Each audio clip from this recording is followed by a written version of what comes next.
boys and girls, this GM is probably the easiest one we have ever had, thanks to the seasonal mods given to us with Seasonal Splicer.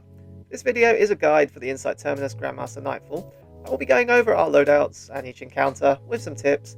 We cleared this in under 20 minutes, something of a GM record for us, so happy days. Please leave a like and subscribe to help out my channel whilst you're here. My voice sounds a little croaky at the moment as I have a cold, so apologies for that. Anyway, let's get started. So, in short, we used 2 Ursa Titans and a Stasis Hunter, but after finishing the strike we felt we only needed 1 Ursa, as there is only 1 encounter where we really needed it. More of that later. We were all running Anarchy with Breach and Clear, just getting that out of the way. Reaper was one of our Crane Eaters, using a Truth Teller with Blinding Grenades and Scouts for barriers. The Blinding Grenades came in clutch as they would stop ads from overrunning us in the boss room and middle encounter, making it a breeze. Whilst I was buried in work unable to get on, Reaper was helping out our 3rd Crayon Eater, Provis, get his light level up to GM level. Luckily he reached it in time for this run. He was running Ignition Code with, yes you guessed it, Blinding Grenades, a Scout for barriers also, using Ursa Furiosa. I had taken a short break from the game, but I'm back with a bang. I used the Stasis Hunter setup using Grim Harvest paired with Whisper of Hunger and Rhyme, giving me more melee energy and overshields on picking up stasis shards respectively, and Whisper of Durance to increase the slow duration on enemies. I was using my Deafening Whisper grenade launcher with a scout rifle, and I used the Assassin's Cowl helm, giving me extended invisibility on melee and finisher kills, very useful in the final room.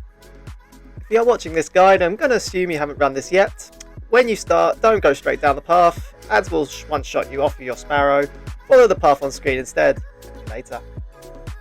In the first room, you will face off against 3 barrier hole goblins, but for us they weren't much of a threat. 2 regular minotaurs with torch cannons were much more. They will rush you and make mincemeat out of you, so deal with them first if you can. Once defeated, kill the champions and clear the ads, then move on to the next room. Anarchy with Breach and Clear makes short work of the champions, so bear that in mind too. Continue forward and clear some ads till you get to the chasm area. There will be 1 barrier champion to deal with. Take out the snipers on the other side first however, then prioritise the champion and mop up the rest of the ads after.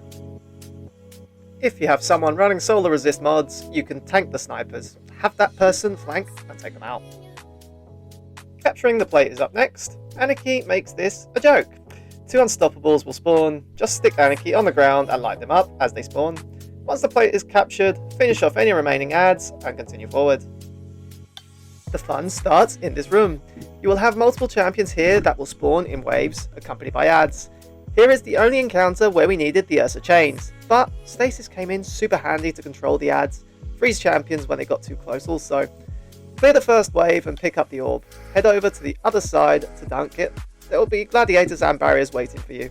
When the second wave appears, rinse and repeat, but bear in mind, when you pick up the orb, another wave of ads will spawn, and 2 barrier champions will be waiting for you, accompanied by more ads. Clear them out and you are 1 step closer to Kargan. In previous versions of this GM, the boss room was quite difficult. We cleared it out in 5 minutes, ladies and gentlemen. Capture the plate and start the encounter. Waves of ads will spawn. Use stasis to keep them under control as your Anarchy with Breach and Clear ticks away at the boss. Keep your distance and watch out for bosses and void shit. It will one-shot you if you're not running void resist. Once you do over 50% damage, you will need to capture the 3 plates in the area. Ads will spawn constantly, so it's a matter of keeping them under control with stasis. Capture the middle one first, then work on the others. I used Assassin's Cowl's invisibility exotic effect to capture one of the plates by myself, whilst the others captured the 3rd plate. You will notice as you attempt to capture the plates, the ads will start swarming towards you. Using stasis keeps them in check, so use your scooper, use your melee abilities, use whatever you need to do to keep them in check. And this also ultimately stops them from spawning, so use this to your advantage. Once captured, clear out the remaining gladiators and get back to work on the boss, and ultimately finish him off. That's it folks, this GM is easily farmable, so get to it. Depending on when you are watching this, Hung Jury is the drop, and it's the perfect moment to get a god roll. In the meantime, I'll be farming this with the boys throughout the week to get mine. I hope you found this video slightly informative.